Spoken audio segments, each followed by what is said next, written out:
Though the pale creature's defeat inspired more hope in some villages, Elder Kaza wastes no time stirring distrust among the villagers. He speaks in hushed tones to small groups, planting the idea that the twins' presence draws the forest's wrath. Every calamity has grown worse since they were born, he whispers. Do we truly believe the danger will end with a single victory? Amina overhears one such conversation and storms into the circle of villagers.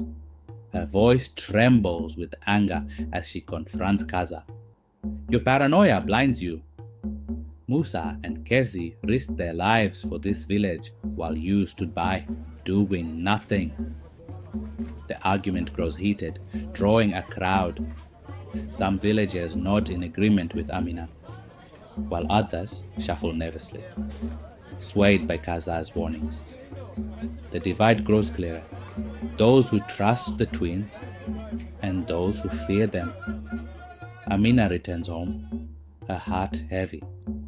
The weight of the village's judgment presses on her, but she refuses to let it break her resolve. We will prove them wrong, she tells her children, holding them close. The village was unusually quiet, the usual hum of nocturnal life conspicuously absent. Musa and Kezi awaken while asleep. Both felt uneasy. At the same time, a chill running down their spines before jumping up at the foot of their bed, only to see a shadowy versions of themselves standing before them. These figures are darker than night, their edges rippling like smoke. Their voices are distorted, yet chillingly familiar. Do you really think you can save them? The shadow of Musa said. You're nothing but a curse, the shadow Kezi sneered. The real Musa's breath quickens as doubt creeps in, his hands trembling. But Kezi steps forward, his chin held high. You're not real, he said firmly. The shadows laughed, their forms twisting and expanding. We're as real as your failure will be, they hissed, before vanishing into the darkness. Musa was greatly shaken by this experience, shocked as he's never dealt with anything like that. For the first time, he is filled with doubt and fear. Are we really going to succeed? He muttered in shock and with a defeated tone, while fixated at the direction where the shadow twin stood. Kesi reassured him. When Naya hears of the encounter, her expression grows grave. The curse is playing tricks on you. It seeks to weaken your resolve, she explained. She placed protective symbols under their pillows and instructs them to meditate, focusing on their strength. While Kesi remains steadfast. For days, Musa struggles to shake the shadow's mocking words, his confidence shaken. The battle he now faces is within him. His torment has become himself, his fears. The curse is playing tricks on you, Naya insisted. You must beat it, she said. Next day, Musa and Kesi were drawn to the shard. So they took hold of the shard together and got caught up in a vision of the past. The vision, like a mirror, showed them a jealous spirit, cursing all twins and scattering pieces of the shard into 3 different locations, meaning the scattering of twin bonds, to prevent their unity and power. The vision revealed that there were 2 mere pieces of shard to be found, and further revealed 1 shard buried beneath the village well. And the vision faded. They explained every detail to Naya, who warned them that reuniting all the shards would be dangerous, but is the only way to lift the curse. Naya helps Musa and Kezi prepare to find the shard at the well, but Elder Kaza, a scared betrayer, knows destroying the shards will save the village and encourage twin bonds, so he plans to sabotage their mission. Amina learns of the plan and warns the twins. At the well, tensions rose between Kaza and Naya, which led to the splitting of the village into two opposing sides. But the boys remained focused on their task ahead. The descent into the village well is perilous. The shaft is narrow and dark, the air damp and suffocating. Musa lowers himself first, holding a lamp, his strength ensuring the rope holds steady, while Kessi followed. At the bottom, they find a hidden chamber carved into the stone. In there, they could see the shard resting on a pedestal at its center. "That wasn't so hard," they whispered. But as Musa reaches for it, the water around them began to churn violently. Whoosh! From the shadows, water demons emerged, figures made entirely of shifting liquid, their glowing eyes fixed on the twins. Musa defends Kessi, using his strength to keep the demons at bay, while Kessi studies their movements. He notices that they falter when exposed to direct light. "Shift the lantern towards them," Kessi shouted. Musa adjusts the lantern's beam, directed it at the demons, and they wail as the light weakens them. Together, the twins outmaneuvered the demons, seized the shard, and sped off to the exit of the well, drenched. As they ascended to the surface, the shard glows brightly, its symbols aligning partially with the first shard. Now, the second shard in the hands of the twins. The sight fills them with hope, but they know the battle is far from over. No sooner have they returned with the second shard, the youths of the village drop their pride and old beliefs, which they no longer hold strongly to, and made friends with Musa and Kessi. They made pact with the twins to join their heroic effort to save the village. A violent storm followed, sweeping through the village, winds howling like angry spirits, trees uprooted. Musa and Kessi, guided by Naya's teachings, refused to back down. They knew what followed the storm. Musa used his strength to fortify homes, carrying fallen beams, timber, and debris, as if they weighed nothing. Kessi organizes his new friends of the villagers, guiding them to make strong forts and gates to protect their homes. The youths all worked tirelessly in unity, while Kessi predicted where the storm's fury will strike next. Despite the mistrust that still lingered in the air, the courage of the twins and friends began to inspire some of the villagers too. Amina watched her children with a mix of pride and fear, knowing their path grows more perilous with each step. When the storm calmed, Elder Kaza, still in his treachery, seizes the opportunity to stoke the flames of resentment. "They have brought this upon us," he declared, pointing to the twins.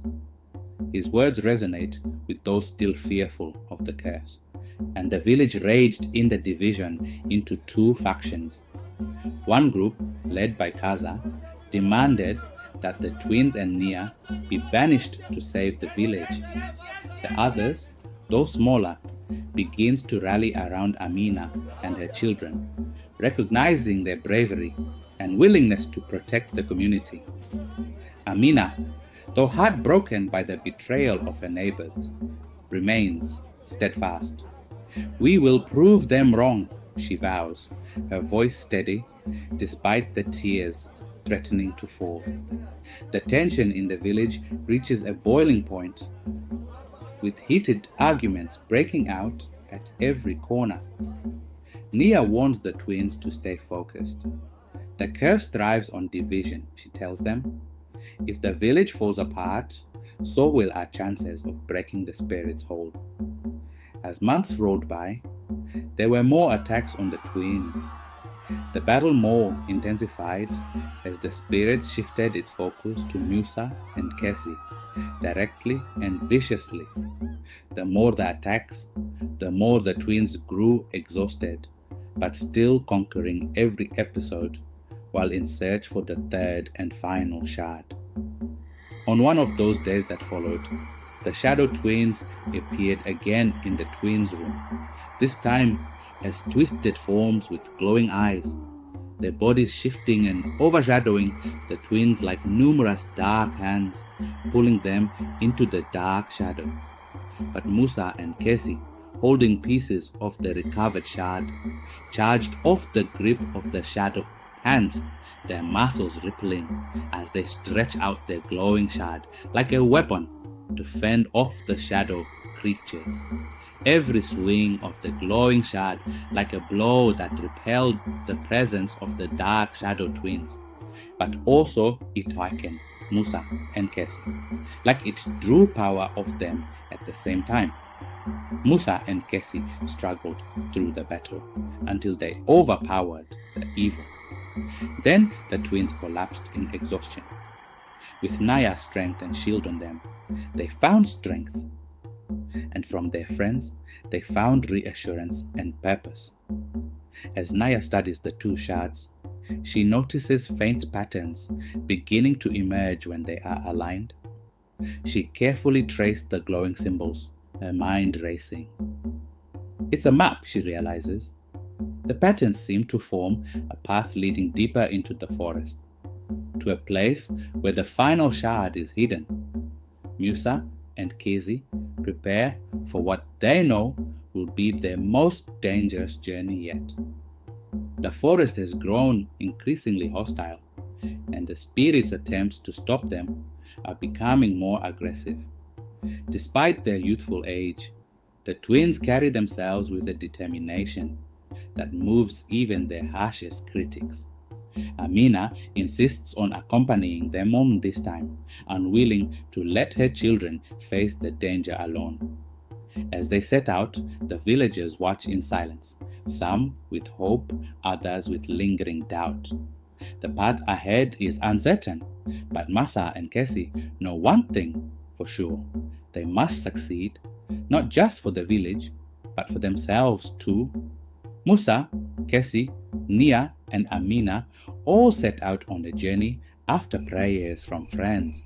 The journey, highly dangerous and full of terrorizing creatures that took their turns to frustrate the mission to retrieve the final shand. Amongst many was the attack from huge scorpions with red glowing eyes and deathly poisons. The twins succeeded in fighting through them unarmed. Also proposed the dead hands from the ground, breaking through the forest grounds to drag in anyone they could. Very aggressive, those ones. Kesi was caught in their grasp and was very lucky to escape them after a good fight by Naya, Musa, and Amina. The flesh-eaten vultures also took their turns to attack with their flesh-tearing beaks. They raged on the twins to blind the boys and end their mission. To counter the attacking birds, Naya released into the air a thick smoke like dust that the birds could not stand. The dust repelled them, so they flew off, leaving the twins with few bruises. At last, at the heart of the forest lies a hidden altar, surrounded by gnarled roots that seem to pulse with dark energy. The altar glowed faintly, and on top of it rests the final shard, its surface shimmering like liquid silver. Musa, Kesi, and Amina, exhausted and bruised, rushed through the path with relief to grab the shard. Stop, stop, said Naya. This is too good to be true. Too easy, said Naya. They all froze with sudden realization that there could most likely be a terrible danger amidst the eye. Naya stooped low, got out the piece of the shard in her possession, spoke the language, and hummed the sound that always shook the ground like a quake. The others kept a keen eye watching. Naya continued by raising up the shard in her hands and looked through it like binoculars. And what she saw made her jaw drop, with her eyes popping with disbelief. Indeed, there was something amidst the eye, an indivisible but present evil, waiting and guarding the altar so jealously, like it was expecting company. "What is there?" asked Amina and Musa. Kessie could sense it now. "There is an evil here that does not sleep," said Kessie. "It is the guardian, the gatekeeper of the curse," said Nia with some confidence. Based on Nia's instruction, they all held hands as joint force, each person holding a piece of shard in their possession, each praying and repeating a language after Naya's lead. Thick mist filled the area with a super strong energy, broke through the invisible veil to reveal what was invisible. The guardian and gatekeeper of the curse now revealed. Amina screamed at the sight of it. "Look away," said Naya. The twins were shaken and weak now as the shard had drawn so much energy from them. But Naya continued with such a bold front. She was overpowering as the giant evil began to reduce and diminish into a smaller and weaker creature, but still scary, with sharp claws, glowing eyes, and a body that keeps changing shapes. It took a new form every time and spoke in a hissing tune. "You will fail. The curse cannot be broken." Musa stood strong again, while Cassie, still weak, moved carefully on the ground, looking for weak spots in the creature. The creature locked its gaze on Cassie, noticing he was now weak. It changed forms and raced to attack Cassie, but Musa blocked its strikes with his strength. Cassie watched, figuring out the weak point that Musa should strike at. Meanwhile, Naya's chanting created a shield around the twins at this time, which made the strikes from the creature futile, but not for long. The battle had raged for too long. Now Naya was losing her strength. The shield around the twins faded away, and the creature could now get a hold of Musa. Amina's heart lurches as she sees her children struggle. Without hesitation, she steps forward, her voice strong and unyielding. "Take me instead," she shouted, her words cutting through the chaos. The creature paused, its many faces turning towards her. "I know you," it sneered. "You refuse to let me have the babies at the forest lake. A mother's love, a weakness I have seen countless times," it continued. "Do you truly believe your sacrifice will matter now?" Amina realized it was the same evil that came for her twin babies years ago, when she refused to give them up to the forest. She stood firm with no more fears, her eyes blazing with defiance. "Love is not a weakness," she declared. "It is our greatest strength. You will never understand the bond between twins or the lengths a mother will go to protect her children." Her courage created a distraction, drawing the creature's attention away from Musa and Kezi. Kezi seized the opportunity, breaking free of the creature's gaze. Amina's unwavering bravery buys him the precious seconds to gain access towards the altar. Kezi took the moment swiftly and he grabbed the shimmering silver shard. The moment Kezi grabbed the shard, the creature stopped in disbelief. Then Musa and Nia struck it hard. With a huge forest rock, it staggered. Then Kezi, grabbing the shard, was re-energized and struck the shard's glow onto the creature. It was completely powerless and faded into the darkness. They are tired, bruised and hurt. But they didn't care as they were overjoyed, rejoicing and embracing with one another. They won. Amina in tears of joy because this day has come where her boys are now free. "You did it," she whispered. "The curse is broken. and the spirit's torment is finally at an end. As the group emerges from the cavern, the forest feels lighter, its oppressive weight lifted. The villagers, seeing the twins return victorious, begin to cheer, their fear replaced by so much hope. As the twins, Naya and Amina, emerge from the forest, sunlight filters through the once dark forest canopy, bathing the surroundings in a soft golden glow. The oppressive shadows and dangers receded, revealing vibrant greenery and flowers blooming as if nature itself is rejoicing. The villagers sensed the victory and restored forest, and all waited at the edge of the forest, their faces a mix of awe and gratitude. Even Elder Kaza, shocked and humbled by the twins' courage and sacrifice, fell to his knees before them. With his pride replaced by reverence, he begged for forgiveness. So did the followers of Elder Kaza, their shame so great as they became the ridicule of the village.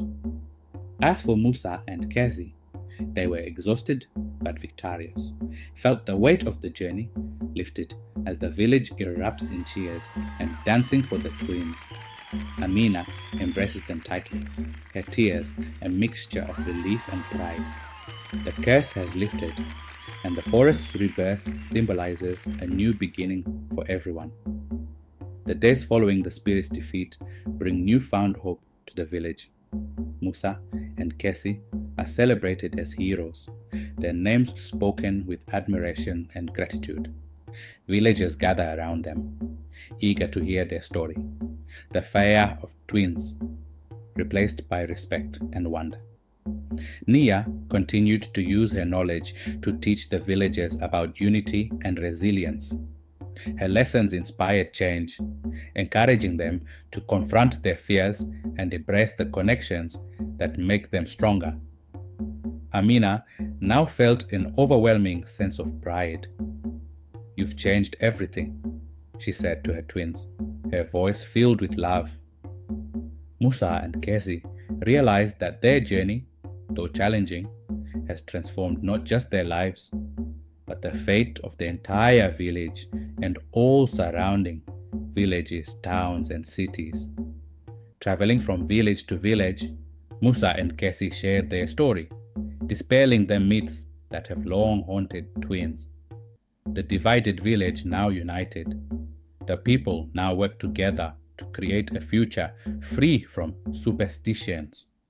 Nia, having fulfilled her purpose, decides it is time for her to return to her land, which she never really revealed. Her departure is bittersweet, as she has become an integral part of the twins' lives and the village's healing. Nia embraces Musa and Cassie. "Your bond is your greatest strength. Never forget what you've achieved together," she said before departing.